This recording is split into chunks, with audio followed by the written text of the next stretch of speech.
Hi, Potsy. Pleasure to meet you both. Hello, Nikki. Hello there. I just want to say first, congrats to you both on a really wonderful film. I so enjoyed it. Potsy, the writing and the direction was really amazing. And Tim, you were phenomenal with this subdued precision to Henry's character. So just congrats to you both. Yes, Potsy, where did the vision for Old Henry come from initially, and how did you develop it into this dual story of father and son, as well as this backstory to Henry's past? It kind of came in stages. It really, the location, I stumbled on the location, and that is kind of what spawned the story.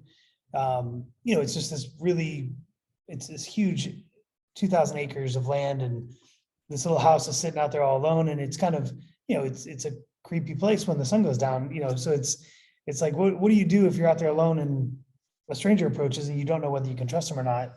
And so that kind of got into the story, and then, the historical figure of it came later. So originally it was called Old Dan.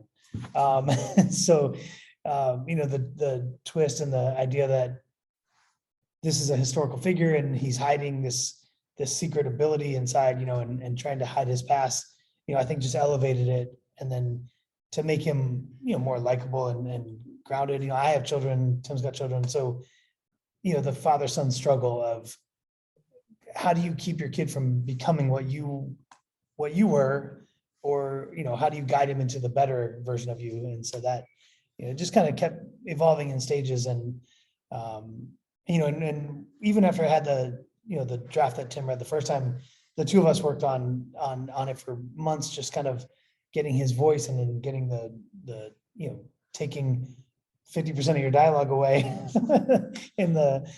compared to the first draft. So yeah, I think it's just kind of evolved over the time into that. Nice. And Tim, I know that you're very particular about the roles that you choose from what I've seen in past interviews, and you always want to do them justice for the director. So how did you get involved with the film, and how did Potsy convince you to take on Henry's character?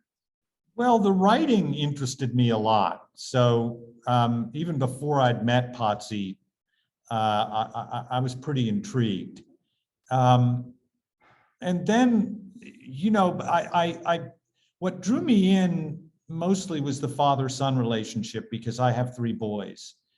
And then when I learned that there were these other responsibilities in the role to inhabit this historical figure who was not only larger than life in his life, but was going to have to be even larger than life because of the peculiar demands of this being a Western, a genre film, which just amplifies certain aspects of a character, and makes them, characters mythological in a sense. That was pretty daunting, and I really had to think about it, because the last thing I want to do is ever show up on a director's set and disappoint the filmmaker, because they've put so much of themselves, and other people are putting all these resources into a movie, and you just don't want to be that person on the set who's coming up short.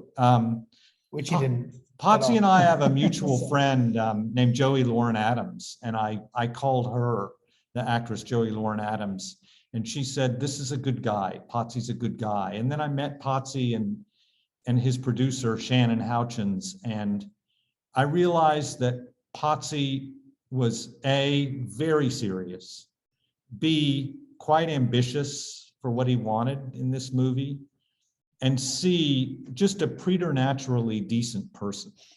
And from Shannon, his producer, I learned that Potsy was going to have the support of the production, and he was really going to be able to make the movie he wanted to make. And that, combined with the script, I was in. Nice.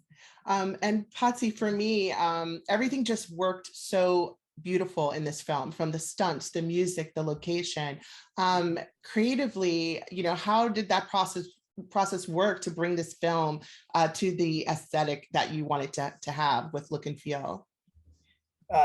Really good crew, from set design to actors to DP John Matishak. It was every step of the way, it's a collaboration, and I just had amazing collaborative partners on this. So it just, I think even down to score and sound design and everything, it was people that really, really liked the narrative and the story.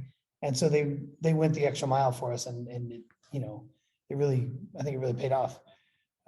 So it starts with the director though, and Potsy, because he's such a good guy, and also because he had such wonderful ideas for how to tell this story.